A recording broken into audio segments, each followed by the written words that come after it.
인생을 도둑맞는다라는 표현을 씁니다. 결혼을 잘못했든지 아니면 사업하는 파트너에게 속고 배신을 당했을 경우 나는 인생을 통째로 도둑맞았다라고 하는 뼈아픈 자성을 하는 경우들을 보게 되었습니다. 그렇습니다. 나에게 있어서 여러 가지 좋은 것들을 잃어버리거나 도둑맞는다라는 것은 끔찍한 일인데 내 인생을 도둑맞는다라는 것은 더욱 끔찍하고 비참한 일일 것입니다. 솔로몬은 자신의 반성과 같은 그 책에서 전도서에서 헛됐다 자신의 인생을 그렇게 평가하면서 나는 젊은 날 미친 짓을 하며 인생을 살아봤다. 천명의 여자 그리고 내가 해보지 않은 짓이 없다. 누려보지 않은 것이 없고 가져보지 않은 것이 없었다. 그러나 나는 헛되이 살았다. 이런 표현들을 쓰면서 젊어서 얻은 아내와 행복하게 살아라. 땀 흘리며 먹고 마시며 낙을 누리는 것이 행복인 줄을 내가 이제 알았다. 이런 아주 지극히 사소한 그 표현들, 우리의 일상에서 행복이라고 느끼지 못하는 것들을 행복이고 거기에 가치가 있는 것이었다. 그리고 이 일의 결국을 다 들었다. 그러니 너희는 하나님을 경외하라. 이렇게 말씀하고 있는 거예요. 딱 한마디로 응축했을 때 어제 저녁에 읽어드린 그 책에서 그 백성들을 현명하게 다스리는 그 통치자가 대신들에게 이 백성들을 잘 다스릴 수 있는 책을 한번 써봐라 했더니 12권의 책을 가져오고 그걸 나중에 너무 많다. 그래서 한 권으로 좀 작게 좀 줄여버려야 돼. 한 권으로 줄여. 이것도 많다. 그래서 딱 한 문장, 한 단어, 한 나도 결국에는 한 단락, 한 문장으로 딱 해라 했더니 세상에 공짜는 없다. 이것만 깨달으면 인생을 다 지혜롭게 살 것이다라고 하는 이런 것처럼 우리의 인생에서 하나님을 경외하는 것 그것은 이 세상에 있는 모든 지식을 담아낸 것과 같다고 할 수 있을 것입니다. 인생은 죄 때문에 도둑맞고 있습니다. 그 인생에 대해서 한탄을 해봤자 사람들 그걸 다시 돌이킬 수가 없습니다. 인생은 지나가면 다시 뭔가를 돌이킬 수 있는 것이 아니라 내게 돌아오는 것은 그 끔찍한 인생의 결과밖에 없는 것입니다. 그런데 이사야 49장은 죄로 말미암아 도둑맞은 우리의 인생을 하나님이 도로 찾아주겠다는 거예요. 누구를 통해서? 당신이 기뻐하는 종 그리스도를 통해서 그 인생을 찾아주겠다는 거예요. 멋진 것만 찾아주겠다는 거예요. 나쁜 것, 잃어버리고 싶은 것, 생각하고 싶은 것들을 찾아서 그 앞에 펼쳐놓고 자책하고 회개하고 고통스럽게 몸부림치게 하는 것이 아니라 좋은 것들을 찾아서 그 앞에 가져다 놓고 인생의 보람과 참된 소망을 누리게 해주겠다라고 약속하고 있는 겁니다. 그걸 위해서 그리스도가 이 땅에 오시고 육신으로 있을 때는 너무나도 보잘것없는 모습, 저 같은 모습보다도 더 보잘것없는 모습, 뭘 입혀놔도 꼭 쓰러진 고추대처럼 바짝 말라가는 그런 모습. 그래서 사람들이 무시하고 멸시하고 종처럼 그렇게 하지만 그분의 진짜 사역은 죽으면서부터 시작된다는 거예요. 죽고 나서 부활하십니다. 죽음을 깨트려 버리십니다. 사망의 심장을 그 사망의 심장에 은혜의 칼을 쑤셔 넣어버리고 그 당신을 따르기로 당신을 믿기로 하는 사람들을 다 건져내서 그들의 잃어버렸던 인생을 송두리째 다 회복시켜 버린다는 거죠. 우리 하나님이 하시겠다라고 약속하신 것은 이사야가 이야기해놓고 700년 후에 예수님을 통해서 그 일이 완벽하게 이루어졌습니다. 그리고 우리는 그 예수님을 믿고 있습니다. 어떻습니까? 여러분은 여러분의 인생에 잃어버렸던 것 그런 모든 도둑맞았던 것들을 다 찾고 계시지요. 저는요 어린 시절을 송두리째 도둑맞았다고 생각을 했어요. 왜냐하면 뭐 수도 없이 얘기했으니까 뭐 아버지가 일찍 돌아가셔서 너무너무 가난하게 살았고 지금도 그 가난을 생각하면 참 제 어린 시절에 최고의 먹고 싶은 음식 하나 달걀 프라이. 도시락도 별로 못 사갔지만 도시락 싸가봤자 닭광이라고 해야 돼요. 단무지 이런 단무지도 아니고 집에서 어머니가 이렇게 해놓은 그 단무지 냄새도 더 야리꾸리한 그 단무지 그걸 갖다가 고춧가루에다가 깨소금 좀 넣고 무쳤는데 이제 그거 이렇게 싸주셔 갔는데 애들 달걀 프라이 싸우는 거 보면 너무 부러운데 이 도시락통에 변도에 김치 국물 뿔그렇게 흐르고.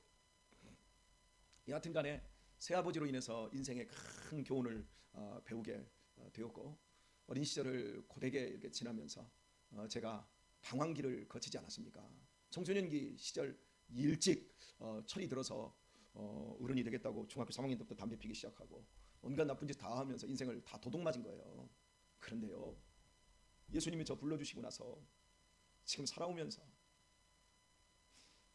그 시절을 그렇게 보냈으니까 죄에 대해서 환멸하며 세상 사람들이 쓰레기같이 사는 그 모습을 보면서 안타까워하고, 또 그러면서도 한편으로 애들이 망가진 애들, 그런 애들 보면 그래도 쟤들이 예수님 믿으면 소망이 있구나, 소망이 있다, 이런 말을, 이런 것들을 아니까, 왜 나 같은 것도 하나님이 불러주시니까 이렇게 인생이 솜돌이채 되찾아졌는데 얼마나 감격스럽습니까? 제가 무슨 가능성이 있었고 예전에 정말 무슨 인생에 소망이 있고 비전이 있고 누군가 비빌 어덕이 있는 그 상태에서 제가 이렇게 살아나왔다면 제가 이렇게 감격하지는 않을 거예요. 그런데 아무것도 없는 상황에서 제 인생을 하나님이 이렇게 일구어 가고 계시는 이걸 보면서, 이거 송두리째 하나님이 찾아주신 거거든요.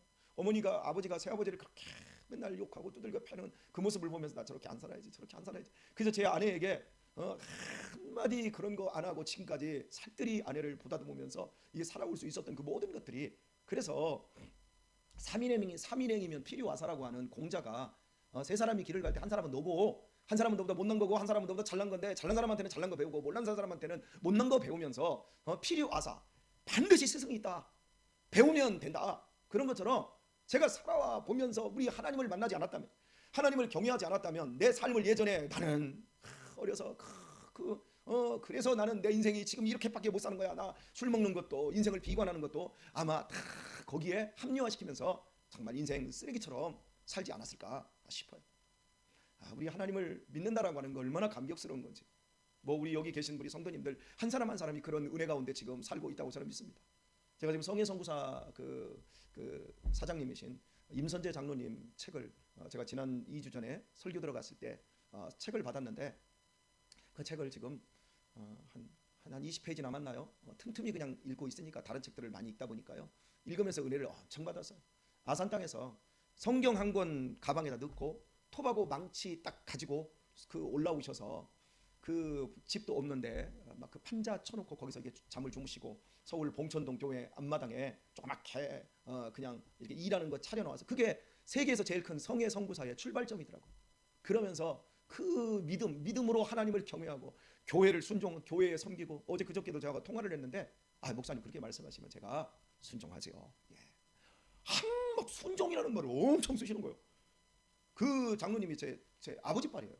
그런데 얼마나 막 겸손하게 막 그렇게 말씀하시는지, 그러면서 그 믿음의 은총을 다 겪어낸 그 삶, 그분이 만난 사람들, 우리나라에 뭐 김선도 목사님부터 시작해서 실업인 모임부터 시작해서 우리나라에 기라성 같은 사람들, 기라성 같은 목사님들을 다 만나고 그러면서 살아온 자기의 인생에 대해서 하나님의 은혜, 하나님의 은총, 이런 것들을 거기다 쫙 써놨는데, 참 제가 은혜를 참 많이 받아요. 그러니까 우리의 인생에 있어서 우리가 도둑 맞았다고 생각하고 있는 그 인생, 그렇게 말하는 사람은 그 사람 하나님을 경외하는 게 아니에요. 우리의 인생에 있어서 우리가 누구를 만났고 내가 어떤 시절을 거쳐왔든지 지금 내가 여기 살아와 있고 내가 여기 이렇게 꼴주어 있다면 모두 하나님의 은혜라고 믿으셔야 합니다. 그 하나님의 은혜예요. 은혜 위에 은혜가 더해지는 것이고요, 복 위에 복이 더해지는 거고, 믿음이 그걸로 끝나는 것이 아니라 믿음 위에 믿음이 더해지는 겁니다. 그런 삶, 지금까지 우리가 지금 보고 있었는데, 오늘 읽은 8절 말씀은 다 때가 있다는 거예요. 은혜의 때에 내가 네게 응답하였고 구원의 날에 내가 너를 도왔도다. 장차 내가 장차 너를 보호하여 너로 백성의 언약을 삼으며 나라를 일으켜 그들로 그 황무의 땅을 기업으로 상속케 하리라. 이런 때가 있다라는 거예요. 은혜의 때가 있다라는 거예요. 구원의 날이 온다라는 거예요. 여러분, 그 날이 우리에게 왔고요, 지금도 또 오는 줄 믿습니다. 늘 그런 날이 와야 합니다. 오늘 여러분 기도해 주시길 바랍니다. 첫 번째 기도는 우리 윤석화 권사님께서 지금 몸에 이상이 생기셔서 다음 주 월요일 날 검사를 하고 시술을 해야 된다고 합니다. 췌장 쪽에 혹이 생겼는데, 췌장은 아주 작은 거거든요. 그런데 혹이 생겼어요. 그게 악성인지 아직 음성인지 모르는 상태에서 조직 검사를 하자, 이제 이렇게 되었고, 그리고 여하튼간에 시술로 떼어내야 된다고 제게 연락을 주셔서 우리 새벽에 기도하시는 분들과 함께 기도를 나눴으면 좋겠다 이렇게 말씀하셨어요. 우리 윤석과 권사님에게 이때는 구원의 날이 될 줄 믿습니다. 은혜의 날이 될 수 있도록 여러분 기도해 주시기를 바랍니다. 그러면서 뒤에 덧붙이시더라고. 이 나이에 뭐 이러면 어떻고 저러면 어떻고 다 하나님의 은혜지요. 하나님이 하시는 일인데요. 그래도 하나님이 더 은혜스럽게 해주셨으면 좋겠어요. 기도해 주세요. 이렇게 말씀하셨으니까 여러분 기도해 주시길 바랍니다. 예, 그리고 또 한 가지 기도 제목 드릴게요. 다음 주가 수능이에요. 수능. 수능 18일이 수능이에요. 그런데 그날 우리 교회에서 시험을 보는 애가 둘이잖아요. 예, 둘이죠. 우리 다인이하고 한 집에서 다 보나 보네. 다인이하고 다혜가 다음 주에 수능을 준비합니다. 준비하는 게 아니라 지금까지 열심히 준비를 했는데 다음 주가 그 18일이 시험 보는 날이 아니라 하나님이 은혜의 날, 구원의 날이 될 수 있도록 하나님이 역사하여 주옵소서. 여러분 기도해 주시기를 부탁을 드립니다. 그렇습니다. 우리는 살아오면서 그런 은혜의 날들을 많이 겪어왔고 거쳐왔어요. 그리고 우리 앞으로도 그런 은혜의 때가 분명히 있어요. 구원의 날이 있어요. 지금 널브러져 있는 사람들이 일어나는 때가 있고요. 지금 병든 자들이 고침받는 때가 있고요. 지금 가난한 자들이 부유하게 되어지는 날이 오고요. 억울한 자가요 실현되는 날이 오고요. 아멘도 안 해. 예, 그런 날이 오지요. 그지요? 우리 부끄러웠던 수치스러웠던 사람들이 그 영육간에 정말 명예스러운 날이 오지요. 그런 날이 와요. 하나님이 내가 너를 도울 것이다 분명히 약속하고 있어요. 우리 인생 속에서 그리스도가 이미 오셔서 저 죄와 저주에서 우리를 끄집어내시고 마귀에게 우리를 불행하게 하는 모든 마귀에게 너는 불법이야, 이 사람은 하나님의 사람이야, 이 사람은 죄를 이길 수 있는 믿음을 가진 사람이야. 이제 우리는 선택의 유무에 따라 우리의 인생이 달라지는 겁니다. 세상 사람들은 선택의 권리가 없어요. 왜? 그들은 예수 그리스도 안에 있지 않기 때문에 마귀의 종입니다. 내 아비가 마귀다. 세상 사람들은 죄를 이기려고도 안 하지만 이기려고 해도 이길 수가 없습니다. 그들이 양심적으로 살고 도덕적으로 윤리적으로 살아도 도덕과 그 양심이라고 하는 건 각자가 다릅니다. 동양 사람의 양심이 다르고요, 서양 사람의 양심이 다릅니다. 동양 사람의 양심은 팔짱 딱 끼고 집안에서 남자가 이러고 있어야 남자의 처신 위신이 서며 그것이 그 사람들의 양심입니다. 근데 서양 사람들은 뭐 누굴 소개해도 뭐 우리가 막 그러잖아요. 레이디부터 막 선정 뭐 레이디 퍼스트 막 이러면 레이디 퍼스트 막 하면서 이렇게 그게 양심이에요. 그러니까 양심이라고 하는 기준들도 다 다른 거예요. 그 사람들은 그 양심까지도 죄에 붙잡혀 있기 때문에 자유로울 수 없어요. 그러나 우리는 하나님의 은총 안에 있고 하나님이 돕는 그 안에 있기에 우리가 원하기만 하면 죄를 이길 수 있고요, 유혹을 이길 수 있고 시험을 이길 수 있고요, 그리고 고통을 이길 수 있고요, 저주를 이길 수 있고요, 죽음도 이길 수 있는 것입니다. 그래서 우리의 삶 속에서 믿음이 중요하죠. 오늘 8절 말씀을 살짝 보고요, 다음 주 월요일 날 좀 더 깊이 생각하고 9절 말씀 중에서 딱 한 부분을 생각을 하고 말씀을 정리하겠습니다. 내가 잡혀있는 자에게 이르기를 나오라 하며 흑암에 있는 자에게 나타나라 하리라. 하나님이 나와, 너 나와, 넌 거기에서 나와, 나와서 나타내. 이런 날이 온다는 거예요. 그러면 나오게 돼 있다는 거예요. 그가 어디에 있든 다 나올 수 있다는 거예요. 누가? 예수님이, 그리스도가 나와, 그러면 다 나올 수 있다는 거예요. 이 얘기 한번 생각을 해볼까요? 누가복음이 아니라 요한복음 11장에서 나사로가 죽었습니다. 죽은 지 4일이 지났습니다. 벌써 부패가 진행되어서 썩은 냄새가 진동합니다. 사람들이 그걸 알고 있습니다. 그리고 이미 장례가 끝나서 집채만한 돌무덤에 집어넣어버리고 집채만한 돌로 앞을 막았습니다. 예수님 조금만 일찍 오셨으면 우리 동생이 우리 오빠가 살았을 텐데 왜 이제 왔습니까? 예수님이 슬퍼하십니다. 그러면서 네가 나 믿느냐? 부활을 믿느냐? 예, 마지막 날에 부활할 걸 믿습니다. 아니, 지금 믿느냐? 예수님은 이렇게 물었어요. 나는 부활이요, 나는 생명이니 나를 믿는 자는 무릇 살아서 나를 믿는 자는 죽지 않고 죽어도 산다. 이렇게 말씀하시면서 지금 믿으라는 거예요. 근데 지금 믿습니까? 이게 믿어집니까? 돌문을 예수님이 쫙 돌문을 열라고 합니다. 무덤을 열어라. 열었어요. 열은 다음에 예수님께서 하시는 말이 나사로야 나오너라. 오늘 본문의 말씀을 해요. 나오라고 하는 때가 있다는 거예요. 나사로야 나오너라. 그러자 배에 염이 되어 있는 상태에서 배에 동인체로 나와요. 그럼 어떻게 나와야죠? 아마 강시 영화 있잖아요, 이거. 이러고 나왔을 거야. 벌떡벌떡 뛰면서. 나오라고 하니까 죽은 지 나흘 된 시체도 그 깜깜한 동굴에서 나와요. 나타나라. 나타나는 거예요. 우리 예수님이 이렇게 나사로를 살려내셨어요. 근데 여기서 잠시요, 무덤문을 열라고 해놓고 예수님이 막 우셔요. 왜 우셨을까요? 아니, 살려내실 텐데, 나오라고 하면 시체가 나올 텐데, 사람이 나올 텐데 왜 우시지요? 예수님은 우리의 고통을 당신의 책임으로 느끼는 거예요. 우리의 아픔을 당신의 아픔으로 느끼는 거예요. 여러분 보세요. 며느리하고 딸이 있어요. 그런데 똑같이 밥을 태웠어요. 그러면 그 며느리에게 시어머니가 뭐라고 하죠? 너는 밥하는 것도 못 배우고 네 엄마는 뭘 가르쳤다냐? 집안까지 다 들먹거려요. 그런데 딸이 밥 태웠어요. 그때면 아이고 미안하다. 내가 너 밥 하는 거 하나도 내가 못 가르쳤다. 미안하다. 여러분 책임이라고 하는 것으로 딸은 그렇게 돌아가는데 시어미 그 며느리에게는 그 책임이라는 것이 누구에게 가냐면 사돈에게 가버려요. 자, 성경의 관점이 어떤 관점인 줄 아세요? 누가복음 15장에는 잃은 것에 대한 세 개가 나와요. 잃은 드라크마 하나, 잃어버린 드라크마 하나의 비유, 또 잃어버린 양 하나의 비유. 99마리가 있는데 한 마리 양을 잃어버렸어요. 그 주인이 99마리를 놓고 한 마리를 찾습니다. 그리고 감격하여 돌아와서 잔치를 벌이는데 한 마리 양값보다 더한 잔치를 벌여요. 이건 타산에 안 맞는 얘기예요. 그 얘기를 하려고 하는 게 아니에요. 마지막에 있는 게 탕자에 돌아온 탕자의 비유. 그래서 거기에 잃은 드라크마 비유, 잃은 양의 비유, 잃어버린 아들에 대한 비유 이렇게 말해요. 그런데 아세요 여러분? 잃어버린 게 아니에요. 동전은 드라크마 동전은 내가 잃어버려요. 그죠? 그런데 양은 누가 잃어버려요? 쥐발로 나간 거예요. 탕자는 잃어버렸어요. 돈 달라고 아버지한테 파역한 말을 해가지고 나간 거예요. 지금도 요르단에 가면요. 옛날 그 전통대로 그 사는 사람들에게 이 선교사들이 이 그 누가복음의 비유를 딱 얘기를 해주면서 탕자가 아버지가 죽지도 않았는데 아버지에게 돌아갈 유산 나한테 먼저 주세요. 이 얘기는 아버지 죽으세요라는 뜻으로 그 자리에서 돌멩이를 쳐 죽인답니다. 지금도 요르단에서는 이해를 못한다지요. 여러분 이렇게까지 하고 아버지의 얼굴에 똥칠하고 나간 자식이 잃어버린 자식이에요. 집 나간 자식이에요.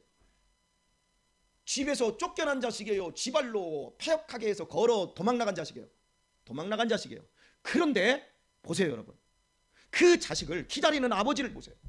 집을 나간 게 바로 내 책임이다. 너희들의 인생 도둑맞은 게 네 인생 도둑맞은 게 내 책임이다. 이 양을 잃어버린 거 내 부주의 때문에 잃어버렸다 하더라도 내 아들은 내 부주의가 아니잖아요. 내 아들을 잃어버릴 만한 아버지가 이 세상에 어디 있고 내 자식을 망칠 엄마가 어디 있어요. 그런데 지가 잘못해서 지가 죄져서 지가 도망가가지고 인생 허랑방탕하다 다 도둑맞았는데 그 인생을 그 아버지가 기다리고 있고 그 아버지가 한꺼번에 반지 껴주고 막 목욕시켜주고 좋은 옷을 입혀주면서 한꺼번에 그 인생을 회복시켜주시는 것, 이게 우리 아버지예요. 우리 하나님 아버지예요. 사랑하는 교회 여러분, 우리 하나님이 이렇게 좋으신 분이에요. 이렇게 아름다운 분이세요.